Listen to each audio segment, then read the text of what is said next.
আসসালামু আলাইকুম ওয়া রাহমাতুল্লাহি ওয়া বারাকাতুহু। সম্মানিত ভিউয়ার্স, কেমন আছেন সবাই? আশা করি আল্লাহ তাআলার মেহেরবানিতে ভালো আছেন, সুস্থ আছেন। সুম্মা আলহামদুলিল্লাহ, আমি ভালো আছি, সুস্থ আছি। আজকে গুরুত্বপূর্ণ আজকে আমল নিয়ে হাজির হয়েছি, জাদু টোনা বান কুফরি ধ্বংস করার জন্য। আজকে সুন্দর আমল নিয়ে এসেছি। আমি যে বাক্যগুলো দেব ডিসক্রিপশনে, ভিডিওর নিচে যে ডিসক্রিপশন আছে ওখানে কিন্তু আমি তুলে দেব, আপনারা ওগুলো দেখে মুখস্থ করে নেবেন। যে বাক্যগুলো দেব জাদু কাটার জন্য, বান কাটার জন্য, যে আয়াতগুলো বা যে বাক্যগুলো দেব, এই বাক্যগুলো আপনারা যে কোনো জাদু টোনা কাটতে পারবেন, যে কোনো বান কুপি কাটতে পারবেন, যে কোনো। তবে আজকে কিছু বিষয়ে আলোচনা করব। ওই বাক্যগুলো দেওয়ার পূর্বে কিছু কথা বলি এবং কিভাবে বানগুলো কাটতে হবে তার আলোচনা করতেছি। অনেকে কী করে জানেন, আমি যে ডিসক্রিপশনে বাক্যগুলো কিংবা আয়াতগুলো বা দোয়াগুলো দেই তার আগে ডিসক্রিপশন দেখে, কিন্তু ভিডিও দেখে না। ভিডিও না দেখলে তো আপনি বুঝবেন না কীভাবে জাদুটোনা কাটতে হবে। আপনি যদিও আলেম হন, যদিও আপনি হাফেজ হন, আপনি যে কেউ হন না কেন, আমার আছে মোদাব্বের, আমরা যেভাবে বলবো সেভাবে করতে হবে, তাহলে দেখবেন সাকসেস হবে ইনশাআল্লাহ। বেশি মাতাব্বরি করা যাবে না, বুঝতে পেরেছেন?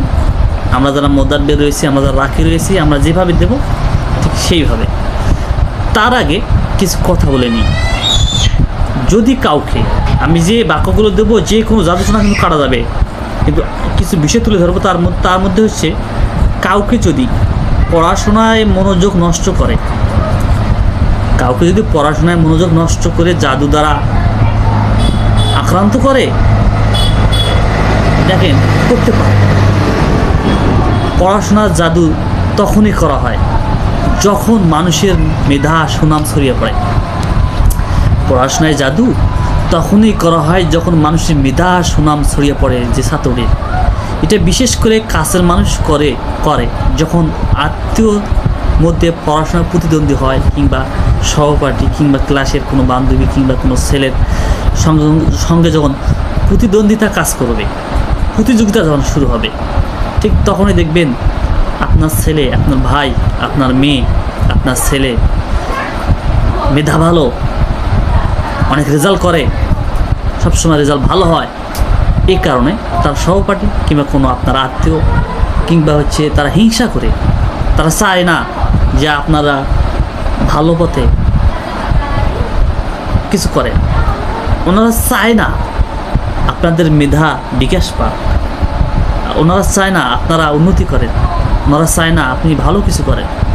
অনেকে চায় না, এতে হিংসাবশতভাবে জাদুটোনা করে, বদনজর দেয়। এটা এক ধরনের বিশাল ক্ষতি হয়ে দাঁড়াইছে। বিশেষ করে আমার যে রোগীগুলো আসতেছে বর্তমানে, এই সমস্যায় অনেক ছাত্রছাত্রীর মেধার সমস্যা।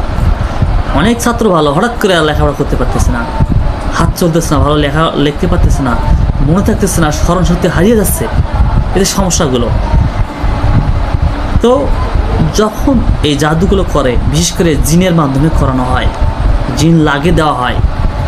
যে ছাত্রকে বা যাকে জাদু করা হয় তাকে জিন লাগানো হয়। জিন মানুষের শরীরে 4 কারণে আসে, মনে রাখবেন।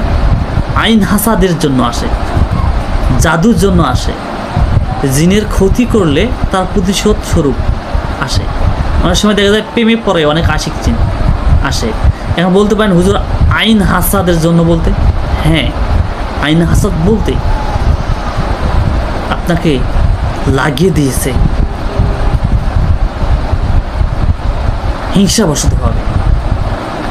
হিংসাবশতভাবে লাগিয়ে দিয়েছে, এটাকে বলে আইন হাসাদ। আর জাদুর জন্য কেউ জাদুর মাধ্যমে লাগিয়ে দিয়েছে ক্ষতি করার জন্য। আর জিনের ক্ষতি করলে তার প্রতিশোধ নেওয়ার জন্য অনেক সময় জিন চলে আসে। আবার দেখা যায় কোনো মেয়ের কিংবা কোনো ছেলের প্রেমে পড়লে আশিক জিন এসে যায়, বা লাভার জিন বলা হয়, চলে আসে। এক্ষেত্রে পাগল বানিয়ে রেখে বা পড়াশোনায় মনোযোগ নষ্ট করতে জাদুর কিছু লক্ষণ প্রকাশ পায়। তার মধ্যে অনেক ভালো স্টুডেন্ট এবং খুব ভালোভাবে লেখাপড়া করলেও হঠাৎ করে পরীক্ষার ফলাফল অবনতি হওয়া, রেজাল্ট খারাপ হওয়া, পড়ার টেবিলে বসলেই অস্থিরতা অনুভূতি সৃষ্টি হওয়া, ভালো না লাগা, মাথা ব্যথা সৃষ্টি হওয়া, শত চেষ্টা করেও পড়তে না পারা, বাধা আসা, হঠাৎ পড়াশোনার কথা ভুলে যাওয়া, সব কিছু বিরক্ত লাগে। চিৎকার দিয়ে কান্না করতে ইচ্ছা করে, ভালো লাগে না। যখন পড়ার টেবিল থেকে উঠে যাওয়া হয় তখন স্বস্তি অনুভব হয়। যখন পড়ার টেবিল থেকে উঠে যায়, বাইরে কোথাও যায়, বন্ধুদের সঙ্গে চলাফেরা করে, তখন খুব ভালো লাগে। কিন্তু পড়তে বসলেই খারাপ লাগে, ভালো লাগে না। কোনো কাজ ধীর স্থিরভাবে করতে পারা, কোনো কাজ ধীর স্থিরভাবে করতে পারা, এক জায়গায় অল্পক্ষণ থাকলেই অধৈর্য হয়ে যাওয়া, এক জায়গায় অল্প কিছুক্ষণ থাকলেই অধৈর্য হয়ে যাওয়া, মানে ছোটাছুটি লাগবে, এক জায়গায় টিকবে না। কোনো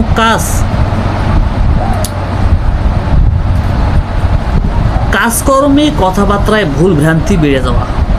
আপনি পড়তে বসবেন বা লেখাপড়া করবেন, শুধু ভুল আর ভুল হচ্ছে, ভুল হবে, শুধু ভুল আর ভুল হবে। কথা বলতে আপনি শিক্ষকের কথা আপনার ভালোভাবে বলতে পারবেন না, শিক্ষকের সাথে কথা, এবং পড়া দিতে পারবেন না, শুধু ভুলে যাবেন। শুধু কোনো জায়গায় কিছু রেখেছেন, ভুলে যাচ্ছেন। শুধু আপনার স্কুল বন্ধ আছে না খোলা আছে, ভুলে যাচ্ছেন। অনেক সমস্যা আর কি। কোথাও টাকা রেখেছেন, ভুলে যাচ্ছেন। কাউকে কথা দিয়েছেন কোনো জায়গায় যাওয়ার জন্য, অথচ স্মরণ নেই আপনার। এদের বিষয়গুলো। চোখের অবস্থা অস্বাভাবিক বা অসুন্দর লাগা, অহেতুক কোনো কারণ ছাড়াই হাঁটতে থাকা, অহেতুক কোনো কারণ ছাড়াই হঠাৎ করে দেখবেন যে ধানের ভুঁই দিয়ে হাঁটতেছে, জমির আল দিয়ে হাঁটা বাদে ধানের ভুঁই দিয়ে হাঁটতেছে, কোনো শস্য ক্ষেতের উপর দিয়ে হাঁটতেছে। হঠাৎ করে এখানে কথা বলতে বলতেই আপনাকে ভালোভাবে বলবে না যে আমি চলে যাচ্ছি, কোনো কথা নেই, হুট করে কথা না শেষ না হতেই আপনার চলে যাবে। এদের বিষয়গুলো। অবস্থা বেশি খারাপ হলে একদম পাগলের মতো আচরণ করতে পারে এই ধরনের রোগীগুলো। যাই হোক, প্রতিকারের জন্য এগুলো বললাম লক্ষণগুলো। এখন প্রতিকারের জন্য যে কথাগুলো বললাম, যে বাক্যগুলো দিব, এগুলো কিন্তু অত্যন্ত গুরুত্বপূর্ণ এবং কার্যকরী। এগুলো আপনি যে বাক্যটি ব্যবহার করবেন এই জাদু করার জন্য, মনে রাখবেন এই জাদুগুলো কাটার পূর্বে কিছু আমি আয়াত পড়তে বলেছিলাম, অন্যান্য ভিডিওতে বলেছি। সূরা তাহা, সূরা আরাফ এবং সূরা ইউনূসের কোন আয়াত পড়তে বলেছিলাম, অন্যান্য ভিডিওগুলো দেখে নেবেন। তারপরে যে বাক্যগুলো পাঠ করবেন এই জাদুগুলো কাটার জন্য, শুধু লেখাপড়া অমনোযোগী নষ্টের জন্যই জাদু করলেই যে আপনি এগুলো কাটবেন তা না। আপনি যে কোনো জাদুটনা কাটতে পারবেন এগুলো দিয়ে। দেখেন, হে আল্লাহ, তাদের নেতৃত্ব প্রদানকারীকে আপনি ধ্বংস করুন। যে নেতৃত্ব দিতেছে, যে জাদুটনাগুলো করতেছে, যে কুকলিগুলো করতেছে, তাকে ধ্বংস করুন। এগুলো বারবার পাঠ করলে দেখবেন যে ও আর জাদু করতে পারবে না, রোগীর শরীরে শুধু ঝাড়ফুঁক করতে হবে। কিংবা কোনো তান্ত্রিক জিনিস দিলে আপনাকে জাদু করে থাকে, যে নেতৃত্ব দিতেছে, ও ধ্বংস হয়ে যাবে, জাদুটনা করতে পারবে না।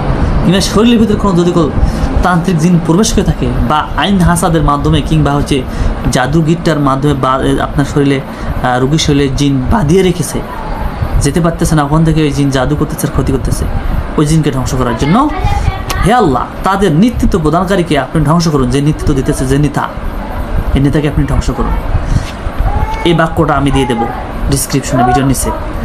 তারপর হে আল্লাহ, আপনি তাদের মধ্যে সর্বাধিক অবাধ্য, হে আল্লাহ, তাদের মধ্যে যে সর্বাধিক অবাধ্য, মানে যে সবচেয়ে খারাপ, সবচেয়ে বড় কৌশলী, মানে সবচেয়ে বড় জাদুকারী ও পরিকল্পনাকারী, যে আপনাকে ধ্বংস করবে, পরিকল্পনাকারীকে ধ্বংস করুন। আল্লাহ আকবার। হে আল্লাহ, আপনি তাদের মধ্যে সর্বাধিক অবাধ্য, সবচেয়ে বড় কৌশলী ও পরিকল্পনাকারীকে আপনি ধ্বংস করুন। আল্লাহ আকবার। তারপরে দেখেন, হে আল্লাহ, তাদের মধ্যে জাদুবিদ্যার সম্পর্কে সবচেয়ে যে জ্ঞানী, দেখেন কত গুরুত্বপূর্ণ। হে আল্লাহ, তাদের মধ্যে জাদুবিদ্যায় সবচেয়ে যে জ্ঞানী ও শক্তিশালীকে আপনি ধ্বংস করুন। আল্লাহ আকবার। কত সুন্দর বাক্য। যে রাখি এগুলো তৈরি করেছে তাকে ধন্যবাদ দেওয়ার দরকার। এগুলো কিন্তু আমি তৈরি করিনি, বড় বড় রাখি তৈরি করেছে, আমি সংগ্রহ করেছি, আপনাদের শিক্ষার জন্য দিতেছি। দেখেন, হে আল্লাহ, তাদের মধ্যে জাদুবিদ্যার সম্পর্কে সবচেয়ে জ্ঞানী ও শক্তিশালীকে ধ্বংস করুন। অনেক সময় জাদুঘর জিনদেরকে ধ্বংস জবাই করা যায় না, এই আয়াতগুলো প্রয়োগ করবেন, প্রয়োগ করে জবাই করবেন, জবাই হয়ে যাবে। বুঝতে পেরেছেন এই দোয়াগুলো বা এই ব্যাখ্যাগুলো? তারপর দেখেন, হে আল্লাহ, আপনি প্রত্যেক শক্তিশালী ও অবাধ্য, অহংকারী ও বিতাড়িত শয়তানকে ধ্বংস করুন। আল্লাহু আকবার। দেখেন কয়টি বাক্য, 1 2 3 4টি বাক্য। এই 4টি বাক্য আপনাদের আমি দিয়ে দেব। আপনারা ডিসক্রিপশনে খুঁজে এগুলো মুখস্থ করে নেবেন এবং জাদুটা কারোর জন্য অত্যাধিক গুরুত্বপূর্ণ। তো শুক্রিয়া, ভিডিও লম্বা হয়ে যাবে, চাচ্ছি না ভিডিওটা লম্বা হোক। শুক্রিয়া।